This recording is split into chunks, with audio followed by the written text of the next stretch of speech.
Today, we're really getting into a classic. Sun Tzu's The Art of War. You hear quotes from it everywhere, right? Business, sports. But how much do people really know about what's inside? We want to pull out those timeless bits, the surprising stuff, and see why it still matters so much. Like a master class, maybe, straight from the source. Absolutely. And what's so fascinating, I think, is how these, ancient military ideas are just razor sharp for decision-making today. Leadership, competition, any complex situation, really. It's not just about armies clashing.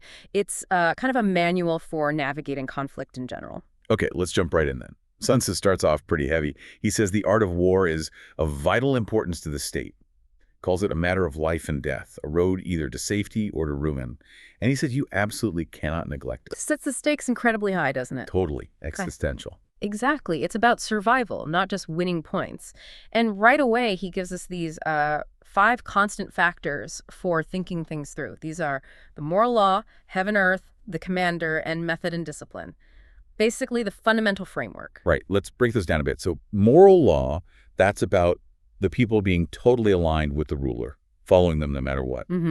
A shared purpose, that deep unity. Okay. Then heaven is like timing, natural conditions, seasons, day and night. Yeah, the environmental context, the cosmic clock, you could say. And earth is the literal ground. Distances, danger, terrain, open ground, narrow passes, all that physical stuff. Correct. Then you have the commander. And notice it's not just about being smart tactically. It's wisdom, sincerity, benevolence, courage, and strictness. Character matter. Right. And finally, method and discipline. That sounds like the practical stuff. Organizing the army, ranks, supply lines, managing costs. Precisely. The logistics, the structure. Sun Tzu says these 5 are absolutely key. Understand them, weigh them, and you're halfway to figuring things out. He even adds those 7 considerations, basically a checklist comparing you and your opponent on these 5 factors. Super practical. It's a very thorough start. Yeah. But then he hits us with maybe his most famous or infamous line. All warfare is based on deception. And he gives examples, right? Look weak when you're strong. Seem far when you're near. Baiting the enemy, pretending to be disorganized. Yeah. It sounds, pretty ruthless. How does that fit with the moral law idea? That's a really good question. I think the deception he means isn't always about, outright lying. It's more about controlling information, creating perceptions, making the enemy think you're doing one thing when you're actually doing another. It's about making yourself unpredictable. Okay. Information asymmetry. Exactly. And it ties into his point about calculation. Winning generals make many calculations, losing ones make few. Deception is part of that careful planning and forethought. Speaking of calculations, he gets really practical about the cost of war in Chapter 2, waging war. Doesn't pull any punches. He mentions 1,000 ounces of silver per day for a standard army. That's huge. It's staggering, and it drives home his warning about protracted campaigns. Long wars are ruinous. He flat out says there is no instance of a country having benefited from prolonged warfare. Why is that? Well, delays dull weapons, kill morale, exhaust your strength, drain the treasury, and meanwhile, other enemies might see an opportunity. Makes sense. It just grinds everything down. Right. It applies to anything, really. A long, drawn-out negotiation, a project that never ends, it saps energy and creates risks. His point is, be decisive. Get the win quickly. He has that great line, something like, stupid haste is bad, but cleverness is never seen with long delays. Yeah, that's the one. And his solution for the cost is pretty direct. Forage on the enemy. Use their supplies. 1 cartload of theirs equals 20 of yours, he figures. Very pragmatic. And even treating prisoners well to augment one's own strength. It's all about efficiency. It's a masterclass in resource management under pressure. The goal is always victory, not lengthy campaigns. Minimize the drain, maximize the result. That's a lesson for, almost any field. So, okay, we've got foresight, efficiency. What about the actual fight? In Attack by Strategy, he says something really interesting. The best thing of all is take the enemy's country whole and intact. To shatter and destroy it is not so good. Preservation over destruction. Yes. And that leads right to his definition of supreme excellence. What is it? It's not winning every battle, but breaking the enemy's resistance without fighting. Exactly. That's the ultimate goal. Avoid the fight altogether if you can achieve your objective. Undermine their will, their strategy, their alliances before you have to clash. So the best way is to balk the enemy's plans. Stop them before they start. Next best, prevent the junction of their forces. Keep them divided. Right. Then, okay, if you have to, attack the enemy's army in the field. The direct confrontation. And the absolute worst option. Besiege walled cities. He calls it a disaster. Months of prep, huge casualties, maybe for nothing, a total failure of strategy if you end up there. Wow. So the truly skilled leader wins without fighting, captures cities without sieges, overthrows kingdoms without long campaigns. That's the ideal. Triumph without losing a man. That's the method of attacking by stratagem. Outmaneuver, outthink, don't just outfight. It's all about avoiding that costly head-on collision. He even gives those ratios, 10 to 1, surround them, 5 to 1, attack. Yeah, the numerical guidelines. Equally matched, maybe fight, weaker, avoid, totally outnumbered, run. Very practical. It really makes you think, doesn't it? How often do we just charge straight in work or life when a smarter indirect approach would be better? Less costly. Yeah. Sun Tzu's pushing for that strategic patience, that cleverness over just force. It connects to his 5 essentials for victory, too. Knowing when to fight, handling different force levels, unity, preparation, and crucially, having military freedom without the sovereign messing things up. Which brings us to probably the most quoted line of all. Yes. Go on. If you know the enemy and know yourself, you need not fear the result of 100 battles. If you know yourself but not the enemy, for every victory gained, you will also suffer a defeat. If you know neither the enemy nor yourself, you will succumb in every battle. Boom. Mic drop indeed. It's the absolute cornerstone. Know yourself, know your opponent. It's not just about power, it's about context, understanding the whole picture. He builds on that, right? Saying good fighters first make themselves unbeatable. And then waited for an opportunity of defeating the enemy. Yes, secure your own defense first. Make yourself invulnerable. Victory then comes from the enemy's mistakes, not just your attack. So you control your defense, but the chance to win comes from them messing up. Pretty much. That's how the skilled fighter wins with ease, as he says, by making no mistakes and basically conquering an enemy who's already set themselves up to lose. You seek battle after victory is assured in your calculations. That's a powerful shift in thinking. Less about the heroic charge, more about setting the stage. Okay, let's move on to energy.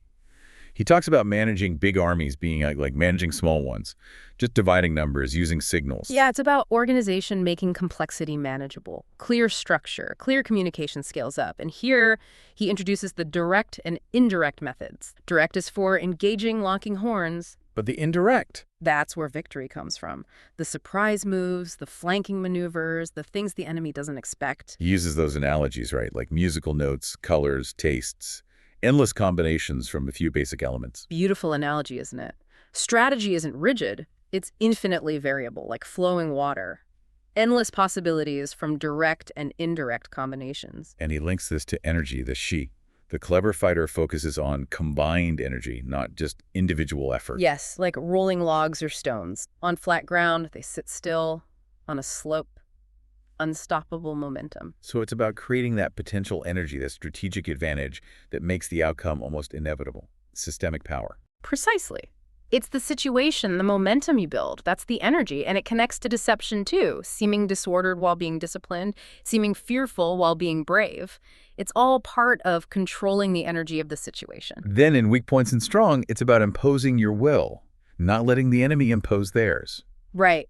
Bake them where you want them. Deter them from where you don't. Control the flow. Attack undefended places. Defend places that can't be attacked. Makes sense. He calls it the divine art of subtlety and secrecy. Become invisible, inaudible. Shape the battlefield without the enemy even realizing it. And that water analogy comes back again. Military tactics are like unto water. Avoid what is strong and strike at what is weak. Water finds the path of least resistance, adapts to the terrain, so should the strategist adapt to the enemy. Don't just keep doing what worked last time. Adapt. Constant adaptation. That's key. Which leads to the question, how often do we just bang our heads against the strong points instead of finding the weak ones? Or creating them? Sun Tzu insists, do not repeat the tactics. Let your methods be regulated by the infinite variety of circumstances. Continuous innovation. Okay, let's talk about the general. Sun Tzu says, sometimes a general has to disobey the ruler. Yeah, if the command leads to certain defeat, the general on the spot, who understands the variation in tactics, knows best. It requires trust and autonomy. But he also warns about the general's own flaws, those 5 dangerous faults. Oh, yeah. Recklessness, cowardice, hasty temper, being too sensitive about honor, and being too worried about his men. Wait, being too solicitous for the troops is a fault. It can be if it makes the general hesitant, indecisive, afraid to risk them when necessary. It's about balance. These are character flaws that can wreck any strategy. It's about self-mastery for the leader.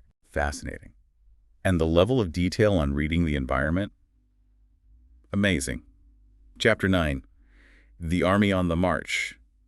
Dust clouds telling you if it's chariots or infantry. Birds flying up means an ambush. Incredible observational detail. Even subtle things like soldiers whispering means disaffection. Or if they rush to drink, they're desperately thirsty. It's about gathering intelligence from everything. That deep observation seems critical. Absolutely. And it connects to his points on terrain later.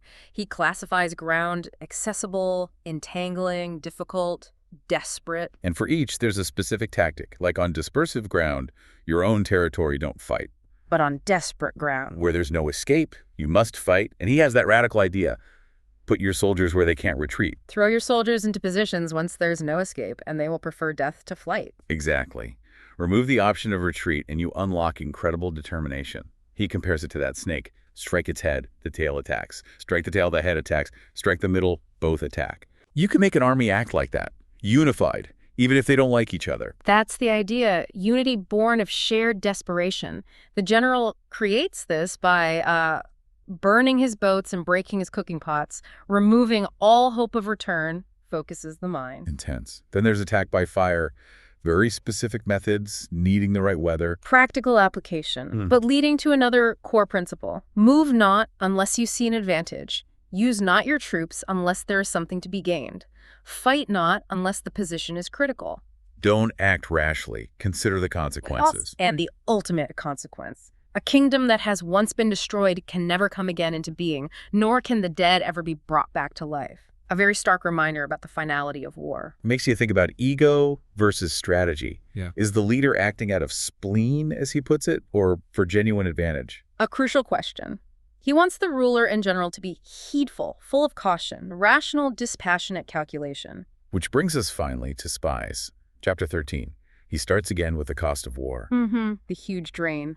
And then says it's the height of inhumanity not to use spies because you grudge the cost 100 ounces of silver, he says. It's such a powerful framing. Intelligence isn't a luxury. It's a moral imperative to avoid unnecessary suffering and cost. The price of ignorance is far, far higher than the price of spies. What enables victory, he says, is foreknowledge. And that foreknowledge comes only from other people, from spies. Not spirits or calculations alone, human intelligence. And he lists 5 types. Local, inward, converted. Doomed and surviving. Yes, a whole system. Local are inhabitants. Yeah. Inward are enemy officials you've turned. Converted are the enemy's own spies working for you. Doomed are ones you feed false info to feed the enemy. Expendable assets for deception. And surviving are the ones who come back with the news. Right. Using all 5, he calls it divine manipulation of the threads, the sovereign's most precious tool. He stresses how important they are. Treat them best, reward them most, keep it utterly secret. And the converted spy, the double agent, is singled out as the key. The linchpin for recruiting and managing the others. And that final line about them. Spies are a most important element in water because on them depends an army's ability to move. It's an odd phrasing, in water. Maybe meaning in warfare or fluidity. But the point is clear. Intelligence provided by spies is fundamental to operational ability. Without it, you're static. Blind. Wow. Okay, so stepping back from all this deep dive, it really shows there's so much more than just the sound bites we usually hear. Absolutely. It's a whole system of thought, adaptability, deep preparation, knowing the environment, knowing yourself, knowing the opponent. It's incredibly layered. The surprising things are often in those really specific tactical details, but also the kind of philosophical depth about human nature under pressure. Yeah. So the big question for you listening is, how does this translate? Think about those 5 constant factors in your own world. Your team's morale, the heaven of timing, the earth of your resources or market conditions. The commander in you, or your leadership, and your method and discipline, your processes. Are you weighing those things properly before you act? And maybe the most challenging idea to take away. How can you apply Sun Tzu's ideal of winning without fighting?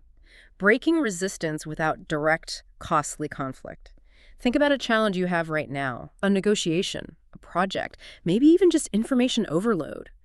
How could you use subtlety, indirect approaches, understanding weaknesses, theirs and yours, to achieve your goal more elegantly? How can you adapt your tactics like water, becoming that heaven-born captain he talks about, responding perfectly to the circumstances and the opponent? Something to really mull over.